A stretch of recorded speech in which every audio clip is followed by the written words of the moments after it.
بتشير اخبار كتير بس ما بتكونش عارف ايه الخبر الحقيقي وايه الفيك. وفقا لمركز ابحاث التسويق ابسوس 86% من سكان العالم ما بيعرفوش يفرقوا ما بين الاخبار الحقيقيه والفيك نيوز، وده بسبب ان في كم كبير جدا من المعلومات بتقدر توصل له وتقدر تشاركه مع كم اكبر من الناس، وده بدوره بيؤدي لانتشار كم كبير من الفيك نيوز.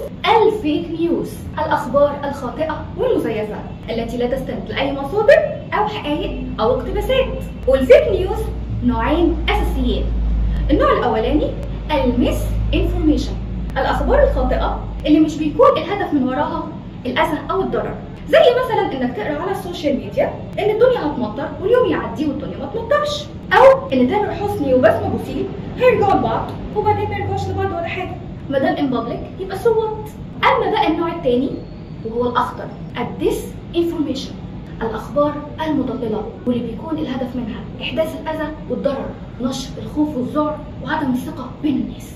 واشهر مثال على ده الفيديو اللي نشرته قناه تراست على منصه تويتر واللي تخطت المشاهدات بتاعته 1,500,000 مشاهده. عنوان الفيديو السيسي بينفذ خطه اسرائيل وهيبيع سيناء مقابل اسقاط الديون. بيحكي الفيديو باختصار عن ان السيسي بيتعاون مع اسرائيل عشان يتم توطين الفلسطينيين اللي هربوا من جحيم الاباده الجماعيه في غزه لسيناء، وان ده هيكون مقابل اسقاط الديون عن مصر. انت كده اتلخبطت؟ تعالى اقول لك على 4 حاجات تتاكد منها ان الفيديو ده فيك. اول حاجه الكونسبيرسي ثيوري، نظريه المؤامره، ودي واضحه في عنوان الفيديو. مخطط كامل بتشتغل عليه اسرائيل بالتعاون مع السيسي. تخيل لما ازرع جوه عقلك فكره ان رئيس بلدك بيتآمر عليك مع الصهاينه ومن غير ما اقدم لك اي دليل. 2 الميسليدنج كونتنت، المحتوى المضلل. تعال اقول لك على كام حقيقه كده الفيديو ده استند عليها علشان يضحك عليك ويخدعك.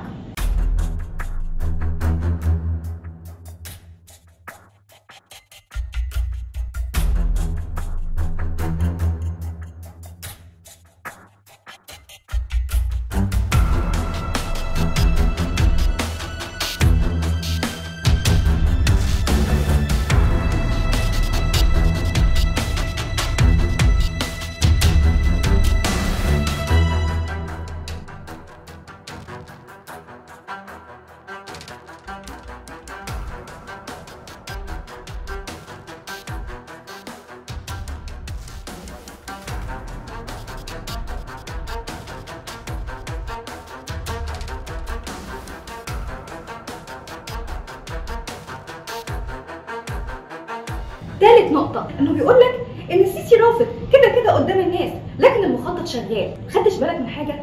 انه حط لك وجهة نظره ورأيه الشخصي على انه حقيقة. رقم 4 فين المصادر حضرتك؟ مفيش اي لينك موجود بره الفيديو من اي موقع صحفي محترم الفيديو خد منه معلومات ولا حتى تصريحات من المسؤولين. وهقول لك دلوقتي على 3 خطوات سهلين جدا تعملهم عشان تعرف تكشف الخبر الحقيقي والفيك نيوز. اول حاجة هتاخد عنوان الخبر وترزعه على جوجل، وساعتها هتتأكد إذا كان العنوان نفسه حقيقي ولا فيك.